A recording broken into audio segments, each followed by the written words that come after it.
And good morning, my beautiful America. Welcome back to the All American Book Club. Ladies and gentlemen, we are here for a very special edition on pray.com. I'm honored to bring over to the show for the first time Tracy Sabol. She is the anchor for National Update, a streaming platform on Newsmax 2. She has become such a support and a friend to the All American Book Club on pray.com and WMAL.com. And she has had a phenomenal career in journalism and reporting, coming from EWTN Nightly News and now at Newsmax in the DC Bureau. So please help me welcome to the show, Tracy Sabol. I am so glad to have you here. And what an honor to be able to talk about friend to friend, our faith journeys, and your career in journalism. I'm so glad to have you here. Well, it is a blessing to be with you, Eden. Thank you so much for having me. Absolutely. So I would love to, for the audience, to just hear first and foremost, what inspired you in the field of journalism? And we see today journalism changing so much. We see the intersections of our faith and being able to communicate that in journalism and politics. And does it lend to a certain political party? But I really would love to hear, let's start off with what really inspired you to hop into journalism. Sure. Well, I always loved to write ever since I was a little girl. But the thing was really the catalyst for me was my brother, he's an Air Force veteran, and he was serving in the first Gulf War. And so when I was in high school, I wanted to see what was happening over there because obviously I was concerned about my brother and I was glued to the TV. And at the time, really the only network that I remember being there 24/7 was CNN. So I Right. was watching all of the time and I really admired the work of the journalists there telling the Mhm. stories of, what's happening over there. They're on the ground. So we were able to get real time information. And I thought, I want to be a part of that. I know, in particular, not really so much a war correspondent, but to be able to tell other people's stories and Mhm. get that across to the public because it's really vital. Oh, it so is. And I love what you bring to Newsmax now. But you have had so many unique aspects in your career. And talk about, I love when you talk about Maine. I love Yeah. when you talk about you covering in Pennsylvania and the Philly side, which you being from the Pittsburgh side. But let's talk about those two prime locations as well. And then EWTN. You've had an Yeah, for amazing. sure. Oh, thank you so much, Eden. It's funny. Definitely was not a straight line in my career. I actually ended up starting out in Atlanta, Georgia, is where I really started. After I graduated from Penn State in 1996, I went Mhm. down to Atlanta. A bunch of my friends went to Atlanta to work the Summer Olympics, and they said, "Just come on down," and I said, "Okay." At 22 years old, okay, I'll do that with $500 in my bank account. That was it. Yep. No job and just a place to put my bed in. That was it, living with some friends. I thought, well, I'll get a job. Amazingly, I did. My dad said, well, I support you in this, but I'm not going to support you. So I had to do what I had to do. And my very first job, I waited tables down there in Atlanta, Georgia. I think it was a Houlihan's restaurant. And then 3 weeks later, maybe I got a job at the Fox station, WAGA, as a sales assistant. So that was my very first job in TV. It wasn't on the air, which was always my goal. I did major in that, in college, but it's very, very hard. Back then, we didn't have all these options that younger people have right now. Remember that? I mean, you really just had the Yes. networks. You had Yep. CNN, and at that time, I'm not even sure, did Fox launch in Fox. 1996? They Just at did. that They time. launched, Yeah, yeah, yeah. But 1996 launching. Yeah. yeah, so we really didn't have many options. So you start out in local news, usually in a small market. But I couldn't get a job at that time, in a small market. So I did start out behind the scenes. I worked in the sales department there, probably the worst sales assistant ever. I was not, but I had fun and they liked me and I got other opportunities and I worked on a sports show behind the scene. And I really kind of came up through the ranks as an associate producer and a producer. I worked on a morning show for the NBC affiliate at the time, WXIA, called Peachtree Morning, which was like a local version of the Today Show. I never in a million years thought that I would be doing politics ever.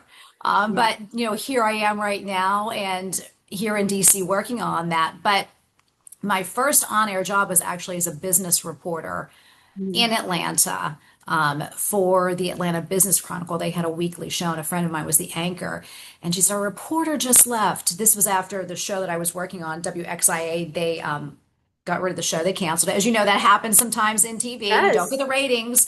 So we were all out of work, and I still wanted to be on the air. I was still at that time sending tapes. People probably don't even remember Yes. that anymore, but the VHS big, tape. yeah, Yep. the big tapes out. So I'd mail those off to news directors. Nobody wanted me. Nobody was interested. And my friend Crystal said, "Well, we have an opening for my show for a business reporter. Would you be interested?" And I said, "Well, you're a good friend of mine, and I'm not going to lie to you, I know zero about business." And she said, "Well, that's okay. I'll teach you." And again, being young and eager and, naive, I said, "Okay." So that was my first on-air job as a business reporter in Atlanta. Then a year later, I got an opportunity in Philadelphia as a business reporter. Mm. So I was working there for the Philadelphia Business Journal on the air Great for the market. WB. So yeah, great market, and kind of like coming back home. It was interesting because that was one of the places that sort of was on my radar, and I prayed about it. And God makes things work right Yes, for he us does. if it's Yes. for him, and for Yes.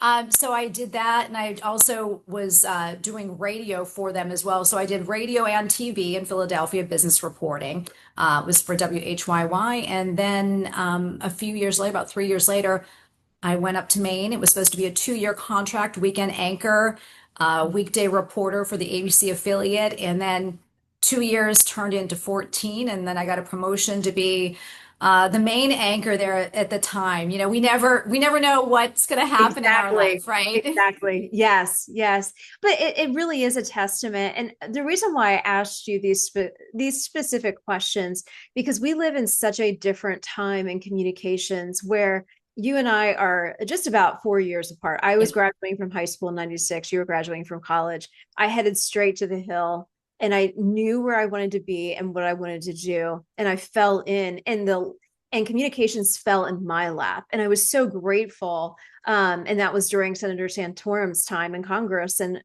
in the Senate. But what I'm saying is, we have seen so much happen in communications. It's rapid fire. And I Hmm. hear and listen to your testimony and your story. And I want the young communicators on Capitol Hill. I want the young communicators who are in university or even those who are in high school saying, I'm going to college, I'm going to do communications. But for them to realize what it takes to get to that point. And you're not going to get a 6-figure or an anchor job immediately. But No. here's the difference of what we're living in. We see podcasts popping up all over the place. We see inaccuracy in journalism popping up all over the place. And so my question to you is this: for the women out there who want to become or who want to be in journalism, where do you point people to the accuracy in journalism? I mean, I say Newsmax all the time, and I genuinely Thank you. say that. I really do. I say Newsmax, and then I say your competitor.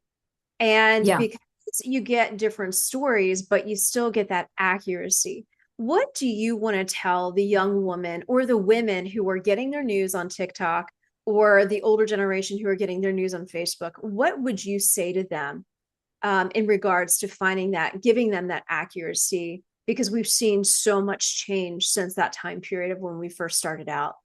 Yeah. It's interesting that you bring this up to me because somebody actually reached out to me on Facebook Mm-hmm. this morning. And somebody who said to me, I may have them on the show, so I don't want a little surprise. You Sure. have to watch and Sure. see. But somebody was an entrepreneur who said to me that he used to be a staunch Democrat, totally changed now, and he's conservative. And it was from what he had seen, basically what you're saying, inaccuracies, things that happened to President Trump when they were talking, saying, this is what he did, and he's a racist. And he's like, I found out, and this is somebody who is Indian. This none of that was true, but this was coming from the mainstream media, and they were saying this and these talking points. and it really changed his perspective. I worked in local news before I came to EWTN. I worked in local news for my entire career up until that point, about over 20 years. And I can say, it changed a lot. There was a big shift from Yep. when I was a college student, studying journalism, being in my 20s, and then I could tell when the shift was happening. I want to say, I feel like maybe it was, you know, when I was in my 30s, sort of, you could see, Mhm. I, Yes. I could see locally to the Democrats kind of taking control of the media. I personally, when I worked in local news, would constantly, and I don't mean to call it any particular party, but this is the Mhm. the truth of it. They would constantly pitch me. They'd invite me to events that they would have. They'd want me to donate, and I would ignore it, ignore it, ignore it. And I finally said, "You can't be doing this. I'm a journalist. You're trying to influence my coverage."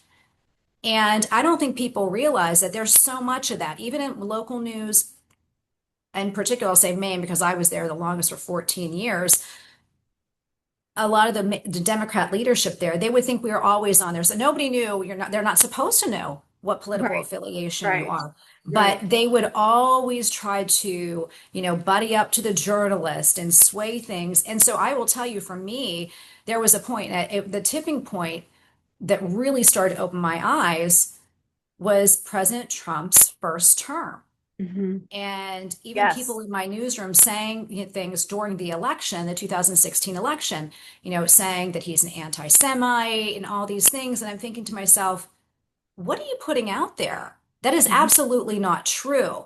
Um, so as a journalist, that was for me really an eye-opening journey. And I think a lot of people that I work with in Newsmax, I think that was probably one of the reasons that brought him here as well. That I feel we really are truth tellers here. Hmm. And you, I'm trying to be careful with my words because I don't want Sure. to say anything really too negative or bash, but um, it really is interesting. It's sort of I don't want to say media mafia when Hmm. it comes to mainstream media, but in a way it is. But it is. Yes. Yes. And now I'll say it because you see it. You Yeah, see it from where I'm sitting, where I am pitching clients all day long, to also then sitting here behind the microphone for the podcast and radio show. And I get two worlds and I see this constant narrative where it is very much media mafia focused.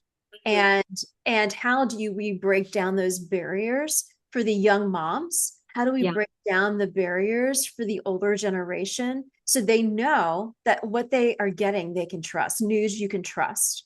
And yeah, that is one of the taglines from Newsmax: news you can trust. And yeah, so let's talk about this really quickly. We have about 5.5 minutes left, but I want to talk about something with you. When you are coming to the news desk every morning, that faith journey has guided you on so many different paths. And for all those who are tuning in, the communications path is not a straight line. And no, and a lot of people who are not in this business, they will never understand that, but they need to hear that. It's not a straight line. God has had you on this path for such a time as this. So every morning you come to the news anchor desk, you do have your editorial team meeting, you're getting ready, you see yeah. everything that's happening in front of you. How do you start out your mornings in faith and preparing for what the news headlines are going to come at you as you present them to an audience and to the American people? Yeah, well, thank you for asking me that question. And you and I talked about this. I'll just quickly try to make it quick and share with your audience. Before I came to DC, and I was working in Maine for so long, in Portland, Maine, I got to a point where I thought, you know what? I don't think I'm serving the audience. I don't think I'm serving God. And I was about ready to get out of the business altogether. And one morning I got down on my knees and I prayed and I asked Christ, please put me where I can be of best service to you because I don't think this is it anymore. It was very dark and heavy and negative, and I didn't think that was meant for me. Well, 2 weeks later, in my email, in my inbox, there was a job opening for EWTN that came actually, from Indeed, and it was for the evening anchor for their program News Nightly. And I said, "This is a sign from God. I'm going to apply." So I Mhm. did, and and I everything just happened. Like it all just lined up perfectly. And so I said, okay, God, if I can start this date, then I'm going to take it. This is what you want. And everything lined up. And I said, okay, can't turn this down. So I decided that fully, and that's when my life, I think, was really transformed in this field because I gave it all up to Christ. I said, this is what you want me to do. I'm going to dedicate this to you. And it really changed in so many ways because normally, if you're working in mainstream media, there was a point where you couldn't wear, a cross. You couldn't wear any symbols of your faith. They didn't want you to do that. And so now I feel like I'm really living out my faith in what I do. So that was a breakout moment. And then when it was time for a transition, I prayed about it again. And this opportunity presented itself at Newsmax in a bigger and bolder way. And one of the things I prayed about was how can I, bring your good word to a larger audience? How else can Yeah. I serve you in a bigger way? And this came up. So I just kept on giving up to God and trying to serve Him as best as I can, despite potential criticism to people who were that my former, coworkers and other places. It's about Him and how I can serve my fellow man. So, and I think we do that in a wonderful, bold way here in Newsmax. And I to give, thanks to our CEO, Christopher Ruddy, Yes. who lets us do that, and also Adele Malpass, who is our DC bureau chief, and they know how important it is. And I think our audience appreciates that too. Oh, absolutely. No, you've named two very powerful names in the industry, and Adele has been such a supporter to my show for as long as it's been on, and she is one of the true gems, one of Yep, the she people of is 100%. integrity that we get to see in the national media.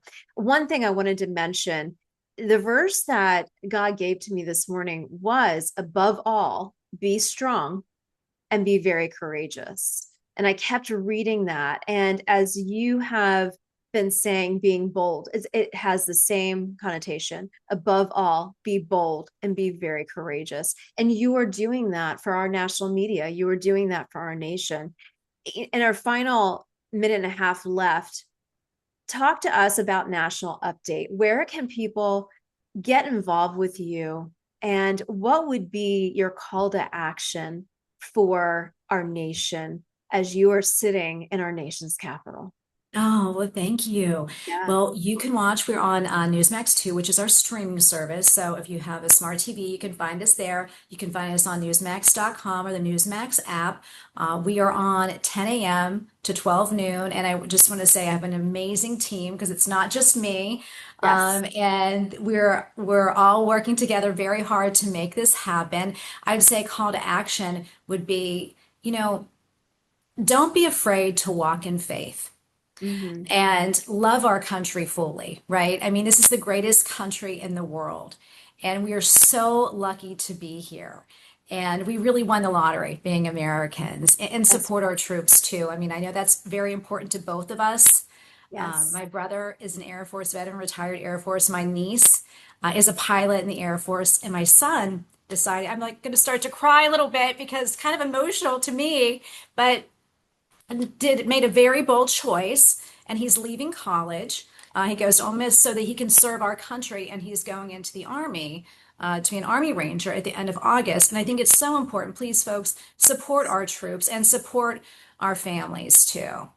Oh, yes. Well put. And I'm thrilled for your son. I mean, my husband, who is Army 23 years, and that is a huge testament to the love of this nation, to our military families, to our military parents, and even to our military kids, and just the power of legacy that your brother and now your niece and now your son leaves to this nation. So it's amazing. Congratulations, and thank you for his service and their service. Final word. I am honored just to have you here. Thank you for partnering with my show, All American Book Club. Thank you for all that you do from our nation's capital. And it's just an honor to know you. And thank you for telling the truth. Thank you, and you as well, and thank you for all that you do. I mean, you are a blessing to me as a friend, and really to our country.